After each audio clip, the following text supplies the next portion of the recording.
am I? And then I had to figure out how do I change that. So he talks about 5 levels of leadership, and I want you guys to write this down because all of you fall into these 5 levels of leadership. The first one is called a position-led leader. Mm-hmm. Position-led leader means that you're the type of person that you literally, because of your position, people follow you. You guys know those folks on your job. They're the manager. You got to do what the manager says. You don't have no respect for the manager, but because he has a position and he has the capability to fire you, you got to do what he tells you to do.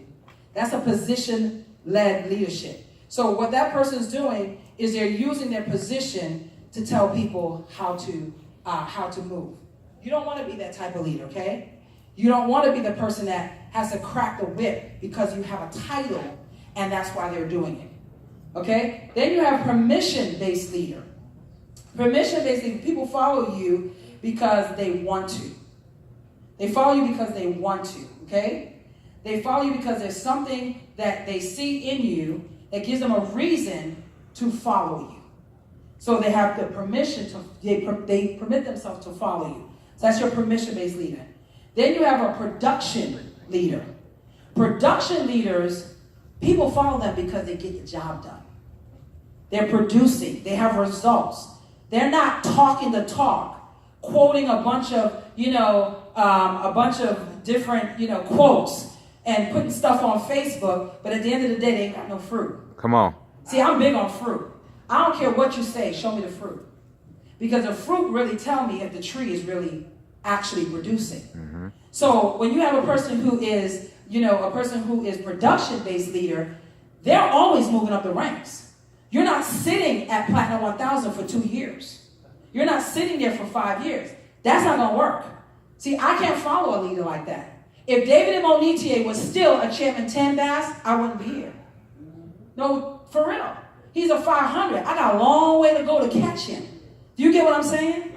So as a leader, you need to have a big enough gap that your team is like, dang, I want to be like that person. And what did they do to get to that level? There's production that has to be done. There's work that's going to be put into there. Are you doing the 4 meetings a week? Or are you sitting back hoping that somebody else picks up the slack for you? Are you doing the weekly meeting? Or are you hoping somebody else shows up to do the weekly meeting and you just show up and sit your butt in a chair and don't help out? Because production-based leaders don't do that. They take the bull by the horn and they start moving things along. Come on. You guys understand what I'm saying? So you want to be definitely look at being a production-based leader. And also, one of the things about production-based leaders is they don't take celebration for themselves. They learn to celebrate their teams. Yes. Listen, when my team fails, it's my fault. When my team fails, it's my fault. Jeff and I look at ourselves and we say, what are we doing wrong here? But when my team wins, it's theirs. It's because of them. I don't take credit for them winning. If you got to be the leader that always got to get the credit, there's a problem. That's an ego problem. If you always got to be the one that got the spotlight, that's a problem. If you're the only one that got to be holding a mic in your weekly meeting, that's a problem. Because what that means is you need somebody to rub your ego to make you feel good.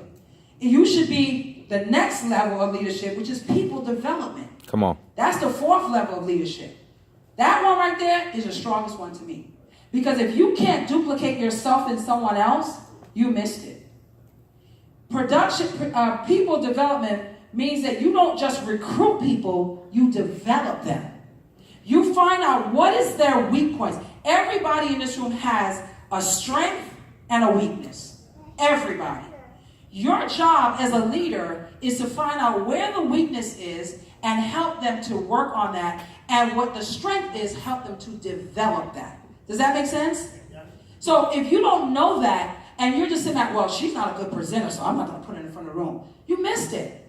She might not be great yet, but if we work on those things, guess what? She could be one of the best speakers in your group. But if you never give the opportunity to get in front of the room, you'll never know that. I see my friend over there, Nina and Sandra. Remember when I started doing meetings for them, I said to Nina, I was like, you got to get in front of the room and do your own meetings. Now I don't need to show up to their meetings. They can do their meetings on their own. But if I never did that, guess what? I now got a job because I got to be the one there always doing the meetings for them. You develop leaders. So developing leaders is the fourth level of leadership. And then the fifth level, this is where everybody desires to be, is the pinnacle leader. See, I consider my mentor a pinnacle leader. Yes. When people will respect you, whether you're present or not, because of your leadership. Just your name alone carries the weight that person is someone worth following. That is the leadership you want to be. Yes. That's the leadership level that you want to aspire to. If your name, when they hear your name, they're like, oh, no, that's not good. When people hear your name, they should say, what? You working with him? You working with her? Oh, I need to talk to them. That's a pinnacle leader, where you don't need to have the accolades from people to make you feel good about who you are. You already know that you put the work in, and your word, your name speaks volume. That's where you want to be, guys. So those 5 levels of leadership are very, very important. And I can tell you, figure out where you are and aspire to get to that level of 4 and 5, where you are at least a people development and or a pinnacle leader. And the last thing I want to share with you, and I think this is going to tie it up for you for the whole day. You know, we got a lot of information today. Yes or yes? Yes. Absolutely. But here's what I know to be true. Information does not work unless the mindset is right. Everything that we talked about tonight, do you have a marker? Everything that we talked about today, everything. Okay. It's not going to help you, not one bit. Not going to help you unless you get this one thing right. When my mentor, David and Monique, first time I heard him talk about this, it literally changed my entire life. And I'm not kidding. If you can get this one word that I'm about to talk about, you can get this. I can tell you this. Everything you do and every way you do it will be different. Everything you learned here today, if you apply it, it will absolutely work for you. And I remember him saying this, and I was thinking, oh yeah, right, that's not true. We're going on 7 years later, and I think Bass can attest to this, and Clive and Felicia, who he's mentoring as well. And 7 years later, I can still see the fruit of when he told me about this, and I applied this, and I looked at it, and I realized, wow, for all these years, because you know I'm only 21, so why y'all laughing? 21 years, nobody told me this? Nobody? All these people I'm around, all these leaders, all these pastors, even my own parents, they didn't know this stuff? It changed my life. And I want y'all to write this down. It's this word. Oh, mentality. Mentality. This is why you are where you are today, good or bad. This is why today, this information you got, it either will make sense to you or it won't. Some of you will take it and your life will change. Some of you will do absolutely nothing. Now, how many of you know what mentality means? Oh, nobody's hands up right now. How many of you know what mentality means? Yeah. Everybody think they know what it means. What does it mean? The great reality mindset. Of your life. Right? Mindset. Yeah. Free and its movement. That's pretty much mindset. But in the word mentality, there are several different words. The first one is me. Why is that important? Because you are the person that talks to yourself the most. You have made a decision on who you're going to be. You have conversations with yourself more than anyone else. You know you. What are you saying to yourself? What are the conversations that you are having with yourself? Do you even like yourself? Do you even think that you're worthy of this opportunity? I'm not talking about your family. I'm talking about you. Because I've come to find that most of us don't even know what's going on with me. And because we don't know what's going on with me, we tend to look outside for everybody else to tell us who we are. You need to have a conversation with yourself. You need to take an aerial view of your life and say, what am I doing? Are you looking in that mirror every day and saying, Angela, I am great, I am rich, I am beautiful? You know, it's amazing, especially women. The first thing we look at in a picture is what's wrong with the picture. This is my good side. Who told you you had a bad side? You did. You told yourself you're too fat. You told yourself you're too short. You told yourself you're too old. You told yourself you're not educated. What are the conversations you are having with yourself? Because whatever you tell yourself, you believe.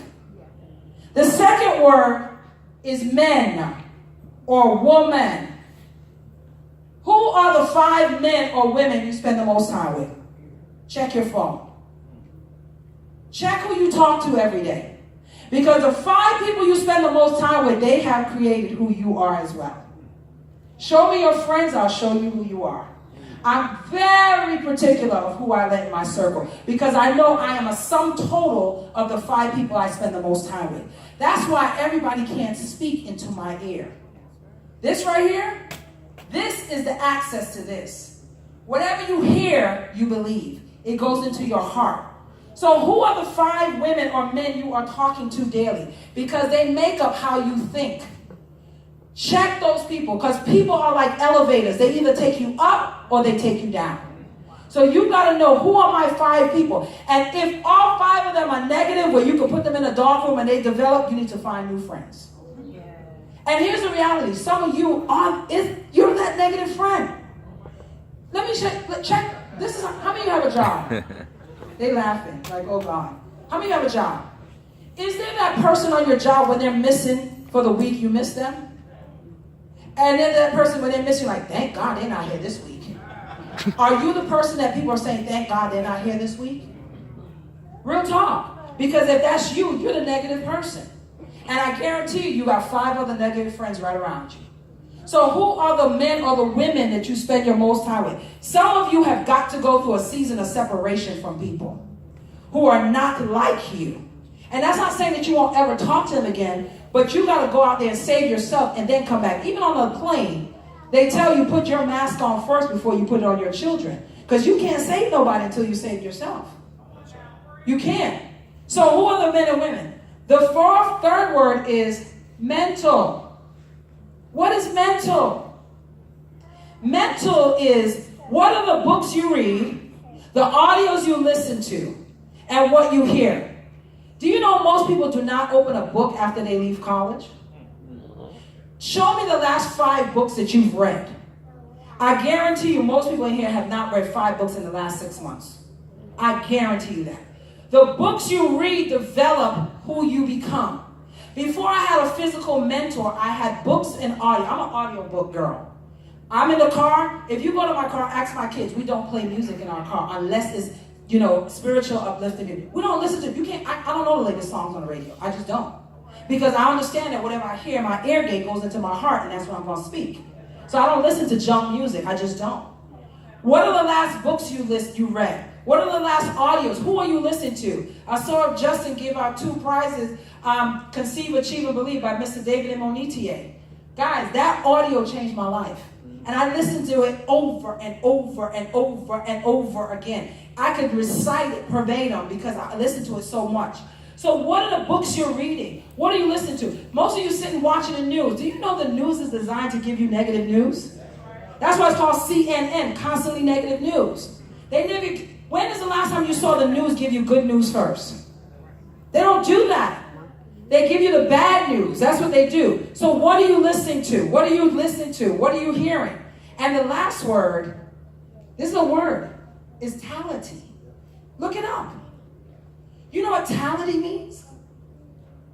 Tality means your great reality, free in its movement, based on who you say you are, the people you hang around, the books you read, has created your reality. That's who you are. When you make a decision to change this, what you say to yourself, the people you hang around, the books and the audios you listen to, do you know your tality of your life changes? And your reality of life completely shifts. When I got wind of that, I started to put this into practice. And guys, life has been completely different. 10 years ago compared to where I am today, I can't, it's just amazing. But I understood that this created my mentality. And until I could get this right, I don't care what anybody talks to you about, it won't work. So that's my time, guys. Thank you guys for being here. I'm going to turn it back over to Mr. Bass Grant. We're going to be rocking and rolling. We got the swords coming up. How many of you going to be in Miami for the swords? Yes. Awesome. Y'all beat that club again, y'all. Angela J. Cushion. Thank you for the swords. We got a few announcements. Swords. I'm gonna